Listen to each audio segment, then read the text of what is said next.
Bem-vindos a mais um mergulho profundo aqui no Deep Dive. Hoje a gente vai se aventurar no mundo que, à primeira vista, pode parecer meio árido, o das funções objetivo. Mas acredite em mim, essa jornada é muito mais interessante e relevante do que você imagina. Com certeza. É a base da otimização, né? De como a gente toma as melhores decisões, seja na indústria, em projetos de engenharia ou até nas nossas finanças. E para nos guiar nesse mergulho, a gente tem um material super completo, cheio de exemplos e cálculos do mundo real.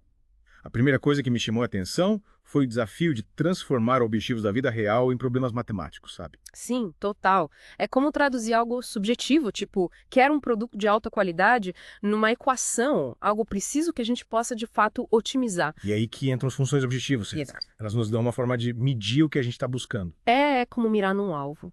A função objetivo define exatamente onde a gente quer chegar e a otimização é o processo para acertar o centro desse alvo da forma mais eficiente possível. O material que a gente tem aqui traz um exemplo incrível sobre minimizar os desvios na qualidade do produto. E tem até uma equação mostrando como diferentes fatores podem ser ponderados para atingir esse objetivo. Meio que uma receita onde você ajusta os ingredientes para ter o sabor perfeito, né? Exato. E o legal dessa ponderação é a flexibilidade. Você pode priorizar certos aspectos em detrimento de outros. Se a consistência for crucial, você dá mais peso para minimizar desvios.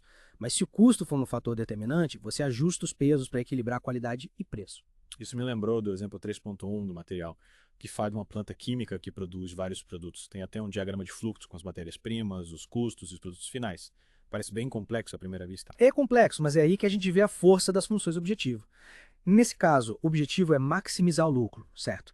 Então a gente monta uma equação que leva em conta todos os fatores: custos de material, produção, preços de venda e usa técnicas de otimização para achar as condições de operação mais lucrativas. Ou seja, não é só misturar produtos químicos aleatoriamente, a gente usa a matemática para achar a receita perfeita para o lucro máximo.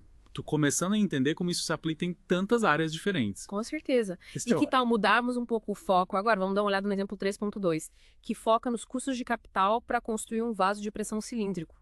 Imagine que você é o engenheiro responsável por projetar esse vaso da forma mais barata possível. O material descreve bem o problema, né? Considerando o custo do material, as dimensões do vaso, parece que tem um equilíbrio delicado entre usar menos material e garantir que a estrutura seja segura. E é aí que a escolha da função objetiva é crucial. Podemos ter como objetivo minimizar a área superficial total para reduzir o custo com o material. Ou podemos priorizar minimizar o peso do vaso, o que pode ser importante para transporte ou instalação. Cada objetivo leva a um projeto ideal diferente. Então, mesmo para o mesmo problema, não tem uma resposta única, né? Depende do que você quer alcançar. Isso é muito interessante. Exatamente. E às vezes funções que parecem complexas podem ser simplificadas. Nesse exemplo do vaso de pressão, dá para usar a relação entre o volume e as dimensões para reduzir o problema para uma única variável. E fica ainda mais interessante. O material fala que as dimensões ideais que eles acharam, a razão entre o comprimento e o diâmetro, são muito próximas daquela regra prática de estimativa de custos, a regra dos 6 décimos. Que legal que você percebeu isso. É um exemplo de como a matemática e a experiência prática muitas vezes se conectam. Mas é claro que no mundo real a gente precisa ir além dos modelos simplificados. E o material reconhece isso, né? Eles falam em ajustar a função objetivo para considerar coisas como as cabeças elípticas, as limitações da fabricação, a pressão, a tensão. Tudo isso é muito importante. Por exemplo, usar cabeças elípticas ao invés de planas muda o volume e a área do vaso, o que impacta diretamente o custo. A gente precisa incluir essas nuances na função objetivo para chegar numa solução precisa e otimizada de verdade. Agora vamos pular para o exemplo 3.3, que é sobre otimizar a espessura do isolamento de um vaso cilíndrico. O diagrama mostra direitinho a relação entre o custo do isolamento e a economia de energia. Mais isolamento, mais caro, mas menos gasto com energia a longo prazo. E isso nos leva a um conceito super importante: o valor do dinheiro no tempo. R$ 1 economizado hoje vale mais do que R$ 1 economizado no futuro, porque você pode investir esse real hoje e ele vai render juros. O material usa uma analogia ótima com um prêmio de loteria para explicar isso. Você prefere receber tudo de uma vez agora ou em parcelas menores por vários anos? Para comparar as duas opções, a gente precisa considerar o valor presente desses pagamentos futuros. Exato. E aí entram as equações para calcular os valores presentes e futuros.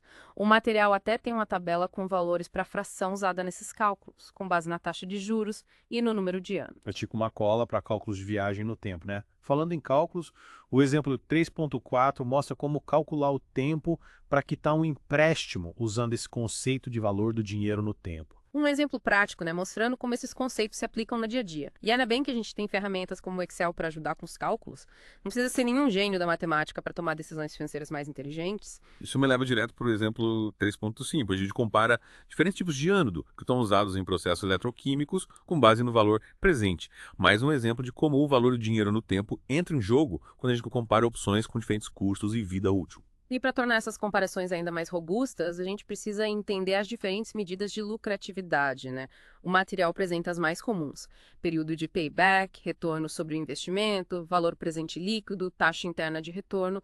Cada uma tem seus prós e contras, a escolha depende do contexto. O material tem uma tabela comparando esses métodos com as definições, destacando quando um é melhor que o outro. É tipo uma caixa de ferramentas para analisar a lucratividade de um investimento. Sem dúvida. Isso fica claro no exemplo 3.6, que volta para o problema da espessura do isolamento, mas dessa vez com um novo objetivo: maximizar o valor presente líquido. Então, ao invés de só minimizar custos, agora a gente busca a opção que gera mais valor no longo prazo. Isso.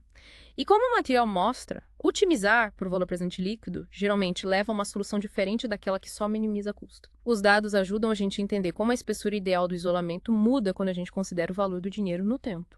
Nossa, saímos dos detalhes técnicos das funções objetivo para as implicações da tomada de decisão em várias áreas da vida. É incrível como um tema que parecia árido pode ter tanto potencial para otimização. Totalmente, o mundo da otimização é enorme, mas os princípios básicos que a gente viu hoje são uma base sólida para navegar nesse universo. E lembrando, esse mergulho é só o começo. A gente mal arranhou a superfície do que é possível. Incentivo todo mundo a continuar explorando esses conceitos, aplicar na vida real e ver os resultados. Mas, antes de encerrar a primeira parte do nosso mergulho, tem uma pergunta para você. Incrível como esse conceito de valor presente muda a nossa visão sobre o que é a melhor escolha, né? Nem sempre economizar no presente é a melhor opção. Às vezes investir mais agora pode trazer retornos muito maiores no futuro. É verdade. Me lembra daquele experimento do marshmallow. Adiar a gratificação para ter uma recompensa maior depois. Falando em recompensa, vamos voltar para aquelas medidas de lucratividade que pensa. Qual a melhor para cada caso? Ter uma que serve para tudo ou a gente precisa analisar cada situação? Boa pergunta. Como o material mostra, não tem uma medida perfeita, sabe? Depende muito do contexto. O período de payback pode ser ideal para uma empresa com poucos recursos e que precisa de retorno rápido, enquanto o valor presente líquido é mais indicado para empresas maiores, com visão de longo prazo. É como escolher a ferramenta certa para cada trabalho, né? Você não usa um martelo para apertar um parafuso. Parece que entender os pontos fortes e fracos de cada medida é fundamental para tomar uma decisão, né? Com certeza. O material tem uma tabela bem útil mostrando esses pontos fortes e fracos. Por exemplo, o período de payback é fácil de calcular, mas ignora o valor do dinheiro no tempo. Já a taxa interna de retorno considera o valor do dinheiro no tempo, mas é mais complexo de calcular. É um dilema entre a simplicidade e precisão, né? Às vezes você precisa de uma resposta rápida, outras vezes de uma análise mais completa. Exatamente. Por isso que é importante ter várias medidas de lucratividade à disposição, a gente precisa saber qual a ferramenta certa para cada situação. Agora, vamos revisitar aquele exemplo do isolamento pela última vez. O exemplo 3.6 do material analisa a questão do ponto de vista do valor presente líquido. Estou curioso para ver como a espessura ideal do isolamento muda quando a gente considera o valor do dinheiro no tempo. É um ótimo exemplo de como diferentes objetivos levam a soluções diferentes, né? Lembra que no exemplo original a gente estava só tentando minimizar o custo do isolamento? Agora a gente busca a solução que maximize o valor do projeto como um todo ao longo do tempo. E pelo que vi nos cálculos do material, a espessura ideal aumenta quando otimizamos por valor presente líquido. Faz sentido, né? O isolamento mais grosso custa mais no início, mas gera mais economia de energia durante a vida útil do projeto. Isso aí. E quando a gente considera o valor do dinheiro no tempo, essa economia futura se torna ainda mais valiosa. É como investir mais agora para colher frutos maiores depois. Um conceito poderoso que se aplica não só ao isolamento, mas a várias decisões na vida e nos negócios. Com certeza. Os princípios que a gente discutiu hoje são super versáteis, né? Dá para aplicar em tudo, desde otimizar processos industriais até planejar a aposentadoria. Depois que você entende as funções objetivo, o valor do dinheiro no tempo e as medidas de lucratividade, você começa a enxergar o mundo de outra forma. Concordo plenamente. É como descobrir um código secreto para tomar decisões mais inteligentes em todas as áreas da vida. Mas antes de a gente se empolgar com nossos superpoderes de otimização, que tal recapitular os pontos principais do nosso mergulho? Boa ideia. Primeiro, a gente aprendeu que as funções objetivos são a base da otimização. Elas definem um alvo claro e mensurável para o nosso processo de decisão. E escolher a função objetivo certa é fundamental, porque ela influencia diretamente a solução final.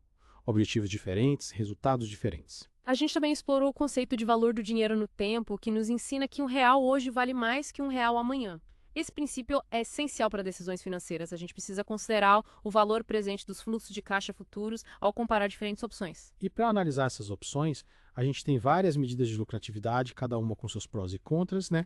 O importante é escolher a medida certa para cada situação, levando em conta o contexto e os objetivos do projeto. Ao entender esses conceitos e aplicá-los com cuidado, a gente consegue ir além da intuição e tomar decisões mais inteligentes, baseadas em dados, que levam a resultados melhores. É como ter um superpoder para navegar no mundo da otimização com confiança e precisão. Mas antes de encerrar nosso mergulho profundo, tem uma última pergunta para você. A gente focou bastante em otimizar resultados financeiros nesse episódio, mas será que esses conceitos se aplicam a outras áreas da vida? A gente pode usar funções objetivo para melhorar nossas decisões pessoais, além das financeiras. É verdade, abre um leque enorme de possibilidades. Me fez pensar em como a gente usa, ou podia usar, essas funções objetivo para tomar decisões mais conscientes no dia a dia, né? Tipo, escolher um curso, um novo hobby, até para organizar a rotina da semana. Exatamente, a ideia é a mesma.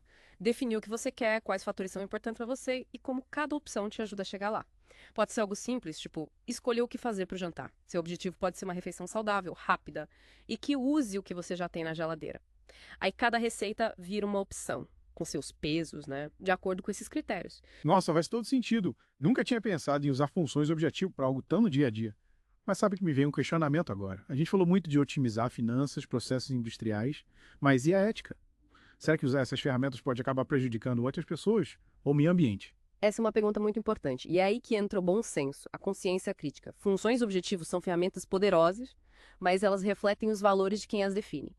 Se a pessoa só pensa em lucro, a função objetivo pode levar a decisões péssimas, né? Socialmente e ambientalmente. Então não basta só achar a solução matemática perfeita, a gente precisa garantir que ela seja ética, sustentável. É como ter um carro super potente.